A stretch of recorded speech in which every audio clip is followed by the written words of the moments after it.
Hey guys, it's Katie here with Life in the Mundane, and I'm excited to come to you with my third episode on taking charge of the paper clutter and organizing your paper in your life.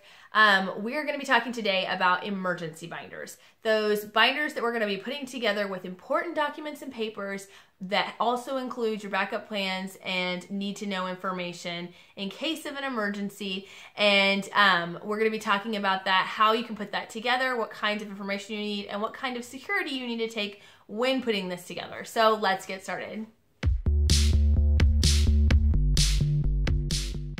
So I have had an emergency binder for probably about 8 years. I tend to go through kind of a weird phase when I am pregnant and nesting, where I am all about planning for emergencies. I don't know why. Most people like wash their sheets and clean things, but for whatever reason, I get into emergency preparedness mode, and it's kind of strange. I'm not gonna lie, but it's what I do. So all that to say, when I was pregnant with, I believe, my daughter, my oldest daughter, many years ago, I got into this set of we need to have a plan. And I learned about emergency plan binders. So I just want to kind of show you roughly what it is. Obviously, as with everything I show you, there's lots of flexibility. It can totally work to what you need it to be. But I kind of want to show you roughly what it is. Obviously, because of some of the sensitivity of the information in here, I'm not going to be able to walk you through and show you everything that's in the binder, but I can give you an idea of how to organize yours. Okay, so the first page of my planner is just a list of important phone numbers, all right? So it's got 911, but it also has listed on there our address and my phone number and my husband's phone number. It also has a list of our doctors and their phone numbers. It has a list of important numbers like poison control, animal control, your gas line if you had a gas leak, water company, those kinds of things for emergencies. I have the after hours doctor's office number, our sheriff department, our fire department, those kinds of numbers that are not 911, but that you might need in an emergency. And it's so much easier to be able to just open this up, look and find it, than it is to actually have to look them up online or whatever in an emergency. Then on the back of that page, I have my husband's family phone numbers and my family phone numbers. And these are family members who are in town, and there are stars next to the ones that are the closest to us. So again, if there was a sitter or somebody else was watching the kids, they would know who they could contact first to get there the soonest. Also, I've got a list of our insurances. So I've got our insurance companies, their phone numbers, our policy numbers, all of that for auto insurance, for home insurance, for life insurance, all of that in one place. With our insurance policies in there, with the house checklist. Now, I don't update this probably as regularly as I should, but I tried to keep it updated and kind of just a random house inventory. I've done videos before, so again, if there was ever a fire, flood, whatever, that we would have that already ready for insurance. And it might not be the most up to date, but something is better than nothing. So I have taken videos of our house and taking videos of every single room. I have put those on a disc, on a CD, and I have those in a sleeve protector in here so that that's ready to go. I also obviously have backup copies online too. So I have all that information in there for all of those things. Having copies of your insurance cards, the fronts and backs of everybody's insurance card, whether it's dental, medical, eye insurance, whatever it is, having copies of that, having copies of your credit card so that if your credit card were to get stolen, you'd actually have the numbers to be able to call and let them know. Those kinds of things are really, really, really important to keep track of. And I find that filing them away in a notebook is a lot easier and safer than filing it away in a file cabinet. I have in there, again, always medical information, the major medical information for my daughter. Since she is more medically complex, I try to keep her medical information in as many places, at least the pertinent information in as many places as possible, so that if there were an emergency, they would have the information that they would need. So I kind of have that at the beginning. The middle section of my notebook is more where I have those emergency plan type information. So a fire plan of where we plan to meet outside. We do talk to our kids about fire safety and kind of having a set meeting spot, and we've drawn out maps and we run fire drills. We run those probably, we shoot to try to do them twice a year, but we don't always do it as consistently as we should. But having kind of a fire safety plan in place, and we have all that written out here again, so if someone else had to take over, they would know what we have in place. Also, we put copies of our will in here, and medical waivers for if we leave town and we leave kids with family members. So I have copies of those medical waivers. I just have blank copies that have all of my kids' information and just our medical consent to treat. And then I can just pull out a copy if we're leaving town or leaving the kids with somebody and sign that off and pass that off to them.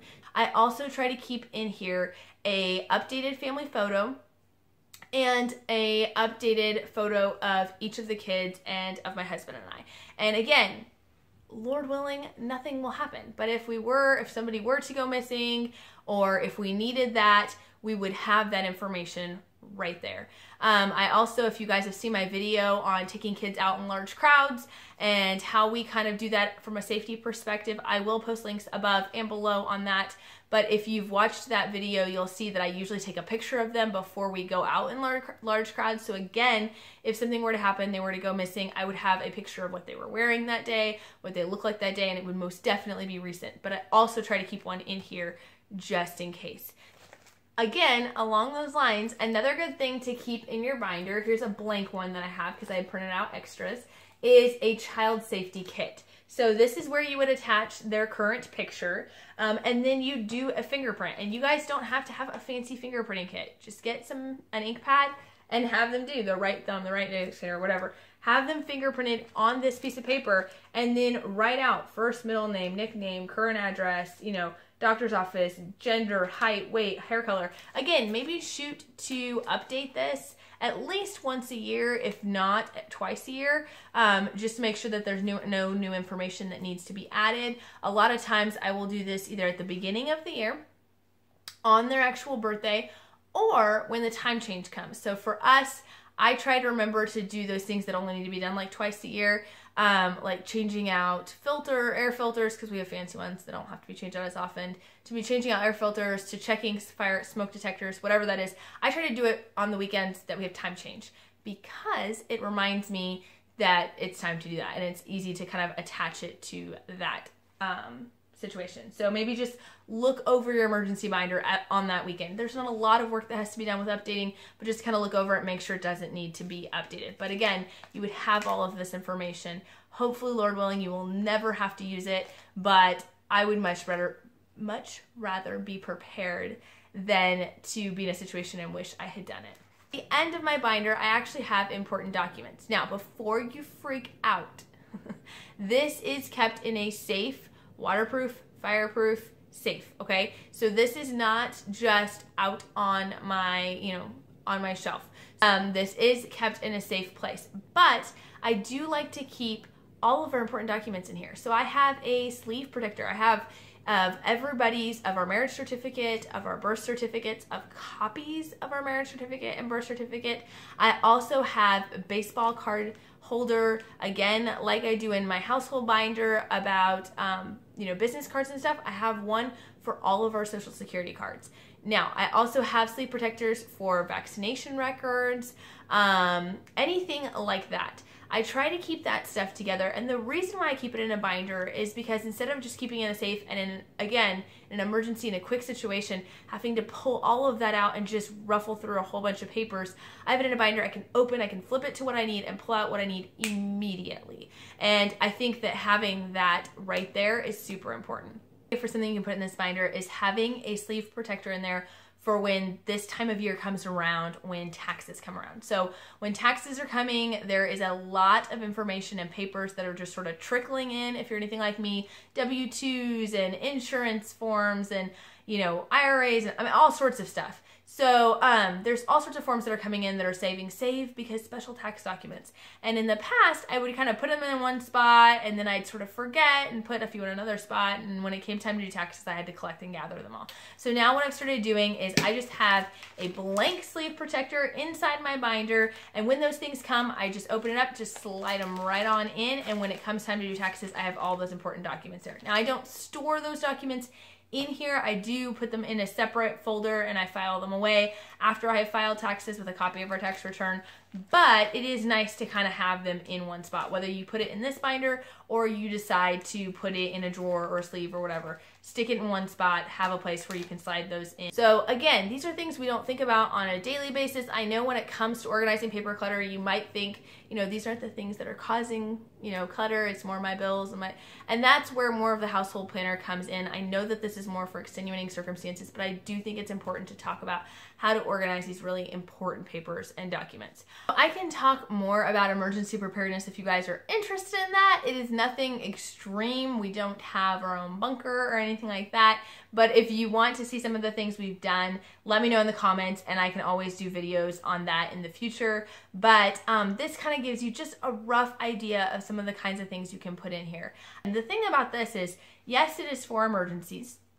And a lot of times I haven't had to use it for that many emergencies. I have had to use it for some, but I haven't had to use it for that many emergencies. But it is also a great place to just have those important papers. So when you get that form, whether it's for insurance or for a government program, even if it's just to get a passport or driver's license, something like that, when you move and you have to have something with your name on it, when you have to show those pieces of information, it can be hard to gather all of those together. So keeping this binder makes it a snap. I can just go in and I have a copy of my tax return and I have a copy of these important documents that I need to get. Now again, because they are important, I recommend keeping them safe and secure.